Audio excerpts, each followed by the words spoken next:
السلام علیکم ورحمۃ اللہ وبرکاتہ۔ جی تمام دوست احباب کیسے ہیں؟ طبیعت، صحت، مزاج کیسی ہے؟ میں امید کرتا ہوں انشاءاللہ سب بھائی خیر و عافیت سے ہوں گے، اور میرے لیے بھی دعا کریں۔ تھوڑی سی طبیعت ناساز ہے، اللہ رب العالمین شفا کاملہ عاجلہ عطا فرمائے۔ اللہ تمام مریضوں کو شفا کاملہ عاجلہ عطا فرمائے۔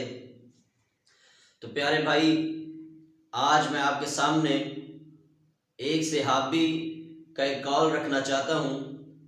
وہ صحابی رسول صلی اللہ علیہ وسلم کا قول مسند احمد میں موجود ہے، اور صحابی نے 3 باتوں پہ قسمیں اٹھائی ہیں، اور قسمیں اٹھا کر کہا کہ میں قسم کھاتا ہوں کہ یہ کام ایسے ہوگا۔ تو ہم بھی وہ جانیں کہ اس صحابی نے کس کام پہ قسمیں اٹھائی ہیں۔ حضرت ابو کبشہ انصاری رضی اللہ تعالی عنہ سے مروی ہے کہ 3 چیزوں میں میں قسم اٹھاتا ہوں، 3 چیزوں میں قسم اٹھاتا ہوں۔ اور وہ 3 چیزیں کون سی ہیں؟ پہلی چیز کہ صدقہ جو ہے نا وہ بندے کے مال کو کم نہیں کرتا۔ ابو کبشہ انصاری نے قسم اٹھائی ہے کہ مجھے اللہ کی قسم ہے، میں قسم اٹھا کے کہتا ہوں کہ صدقہ مال کو کم نہیں کرتا۔ اور دوسرے نمبر پہ جس آدمی پر ظلم کیا جاتا ہے نا، مظلوم بندہ، ظلم کیا گیا، پھر وہ بندہ صبر کر لیتا ہے۔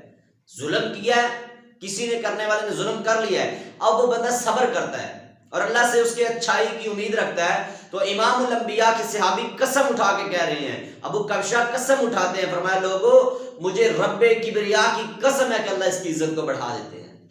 اور تیسرے نمبر پہ فرمایا جو بندہ سوال کرتا ہے، لوگوں سے مانگتا ہے، تو اللہ رب العالمین اس کے لیے فقیری کا دروازہ کھول دیتے ہیں۔ اور ساتھ ہی ابو کبشہ انصاری ایک حدیث سناتے ہیں کہ فرمایا لوگو امام الانبیاء والی بطحا شمس الدجا نے فرمایا یہ دنیا 4 لوگوں کے لیے ہے، 4 لوگوں کے لیے دنیا ہے۔ نمبر 1 وہ بندہ جس کو اللہ نے مال عطا کیا ہے اور علم عطا کیا ہے، وہ اپنے علم کے ساتھ اپنے مال کو خرچ کرتا ہے، اللہ سے ڈرتا رہتا ہے، اور اللہ رب العالمین کی خوشنودی حاصل کرنے کے لیے وہ کوشاں میں لگا رہتا ہے کہ کس طرح اللہ رب العالمین کی رضا حاصل ہو جائے، اور وہ صلہ رحمی کرتا رہتا ہے۔ فرمایا یہ بندہ سب سے افضل ہے، یہ آدمیوں میں سے سب سے افضل، جس کے پاس مال ہے، علم ہے، وہ علم کے ذریعے مال کو اللہ کی راہ میں خرچ کرتا ہے، صلہ رحمی کرتا ہے، غریبوں میں بانٹتا ہے۔ فرمایا یہ دنیا میں سب سے افضل بندہ ہے۔ اور دوسرا وہ بندہ جس کے پاس مال تو نہیں ہے لیکن علم ہے، اچھا علم ہے، عامل ہے، وہ بندہ علم جتنا ہے اس پہ عمل کرتا ہے، اور ساتھ اس کی دلی خواہش یہ ہے کہ کاش میرے پاس اتنا مال ہو کہ میں اس فلاں آدمی کی طرح اللہ کی راہ میں خرچ کروں، میں بھی غریبوں کو دوں، میں مسکینوں کو دوں۔ تو امام الانبیاء والی بطحا فرماتے ہیں یہ بندہ بھی اس کے اجر کے برابر اسے بھی اجر ملتا ہے۔ یہ بندہ جس کی نیت یہ ہے کہ میرے پاس مال اور میں اچھی جگہ پہ خرچ کروں، تو اللہ اس مال والے کے برابر اس کو اجر عطا کرتے ہیں۔ اور تیسرے نمبر پہ وہ بندہ جس کے پاس مال تو ہے لیکن علم نہیں ہے، علم نہیں ہے، مال ہے، اور اس کی دلی خواہش جو ہے کہ میں شیطان کے راستے پہ مال خرچ کروں، یہ رحمان کے راستے میں خرچ نہیں کرتا، کنجوسی کرتا ہے، شیطان کے راستے میں خرچ کرتا ہے، لہو الحدیث خریدتا ہے، گانے موسیقی میں اپنے پیسہ اڑا دیتا ہے، فضول جگہ پہ خرچ کرتا ہے، اللہ کی راہ میں خرچ نہیں کرتا، صلہ رحمی نہیں کرتا۔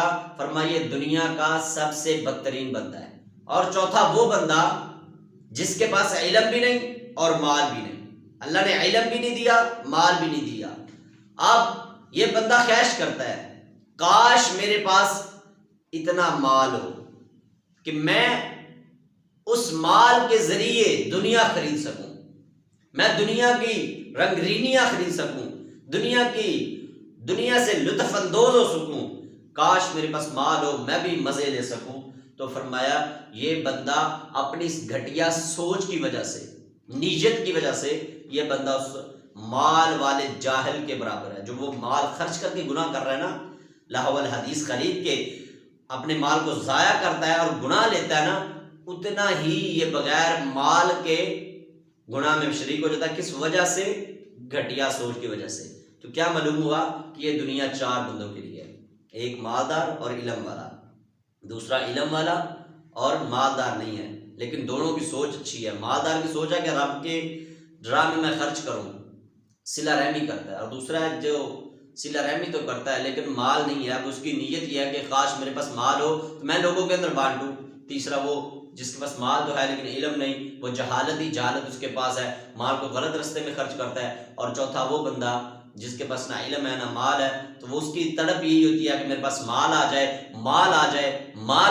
میں اس مال کے ذریعے مزے لے سکوں۔ تو وہ فرمایا وہ بندہ بھی اس مال والے جو گناہ گار ہے نا، اس کے گناہ میں برابر شریک ہو جاتا ہے۔ تو میرے پیارے بھائی ہمیشہ کوشش کریں جتنا بھی اللہ نے مال دیا سب سے پہلے اس پہ شکر ادا کریں اللہ کا، اللہ تعالیٰ شکر ہے جو ہم نے تُونے دے دیا ہے۔ اور دوسرے نمبر پہ اگر مال ہے علم بھی ہے تو اسے اچھے رستے میں خرچ کریں۔ اللہ نے مال بھی دے دیا آپ کو تو اچھے رستے میں لگائیں، جتنا مال ہے اتنا اس میں سے آپ اللہ کے راہ میں خرچ کریں۔ کم از کم مسجد میں جائیں، ظہر کی نماز آپ نے ادا کی ہے، 1 روپیہ مسجد میں دے دیں، روزانہ 1 روپیہ کھلے کروا لیں پیسے کہیں سے، ہر نماز کے بعد 1 روپیہ گلے میں ڈال دیں، نہیں زیادہ نہیں ہے تو ایک دن میں 10 روپیہ ڈال دیا کریں۔ اللہ کی راہ میں خرچ کرنا سیکھیں، غریبوں کو دیں۔ اور اگر مال نہیں ہے، مفلس ہو بیچارہ غریب ہے، تو اپنے علم کے ساتھ اپنی زبان کے ساتھ جہاد کریں اور لوگوں کے ساتھ صلہ رحمی کریں، جی کر کے بلائیں، یہ بھی تمہاری طرف سے صدقہ ہوگا۔ اور امام الانبیاء فرماتے ہیں کہ اپنے دلی جو ہے نا نظریہ، جو دلی نیت ہے وہ یہ رکھیں کہ اللہ جب بھی تمہیں مال دے گا ہم غریبوں کی مدد کریں گے۔ اللہ سے دعا ہے اللہ ہم سب کو عمل کی توفیق عطا فرمائے۔ السلام علیکم ورحمۃ اللہ وبرکاتہ۔